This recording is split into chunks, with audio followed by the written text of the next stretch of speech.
बड़ी गलती हम सीएस के स्टूडेंट्स क्या करते हैं एग्ज़ाम में, हम ना आईसीएसआई के सजेस्टेड आंसर्स देख लेते हैं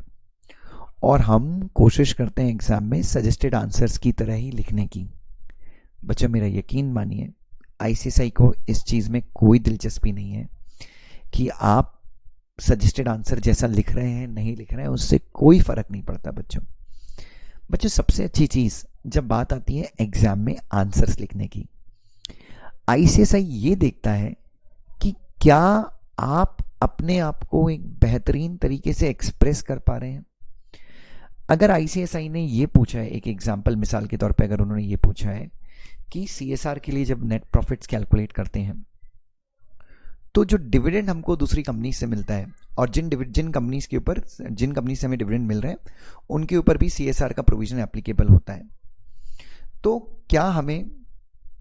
उस डिविडेंड इनकम को काउंट करना चाहिए अपने नेट प्रॉफिट में अगर हम अपना सीएसआर का कैलकुलेशन कर रहे हैं तो बच्चों अगर ये क्वेश्चन अगर एकदम सिंपल सा है, कैन आई से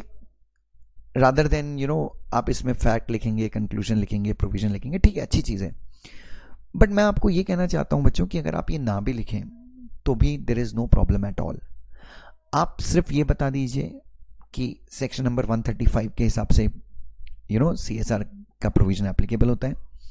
और CSR rules, company CSR rules 2014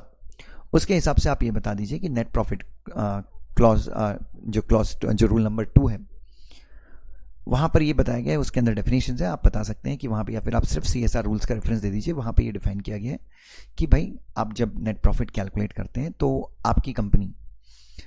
company की जो नेट प्रॉफिट है उसमें हम डिविडेंड को कैलकुलेट नहीं करते जो हमें उस कंपनी से मिलता है जिस कंपनी के ऊपर 135 एप्लीकेबल होता है और वो 135 को फॉलो करती है। तो सिंपल सा क्वेश्चन है, आपने एक पैराग्राफ में क्या बता दिया है, ये प्रोविजन बता दिया और दूसरे पैराग्राफ में आप ये लिख दीजिए, सो in the given case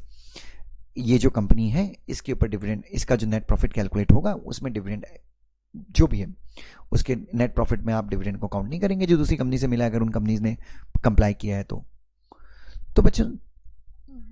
just keep it simple. Exam में किसी भी लॉ पेपर के एग्जाम में, किसी भी लॉ के पेपर में एक स्ट्रैटेजी होनी चाहिए कि हम जितना कम लिखें और जितना रेलिवेंट लिखें,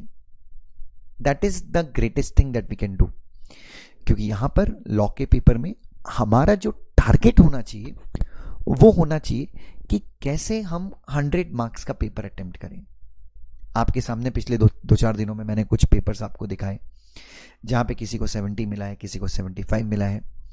और अभी हमारा एक टॉपर था जिसको 81 आए हैं सिक्योरिटी लॉ में, ऑल इंडिया टॉपर है वो, उनकी भी मार्कशीट, उनकी भी सर्टिफाइड कॉपी हमारे पास आ जाएगी, देन उसका भी हम एक विश्लेषण करेंगे।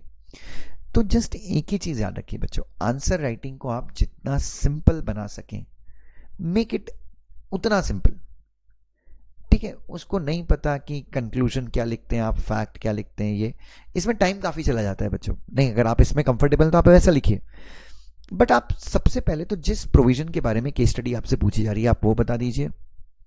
और उसके बाद उस केस स्टडी मतलब प्रोविजन के साथ आप केस स्टडी को रिलेट करके सेकंड पैराग्राफ में आंसर दे दीजिए, एज सिंपल एज दिस। तो बच्चों मैं यही कहना चाहूंगा, कोशिश कीजिए कि 100 मार्क्स का पेपर आप पूरा अटेम्प्ट करें, कोशिश कीजिए कि जितना टाइम आपका बच सकता है बच सके, सिंपल भाषा में, अपनी भाषा में, स्ट्रेट फॉरवर्ड वे में आप आंसर लिखिए। क्योंकि मैं अभी बहुत सारे बच्चों को देख रहा हूं कि सजेस्टेड आंसर में भी सेम लिखा है, मैंने भी सेम लिखा है, बट स्टिल मुझे एक्सपेक्टेशन के हिसाब से मार्क्स नहीं मिले। बच्चों शायद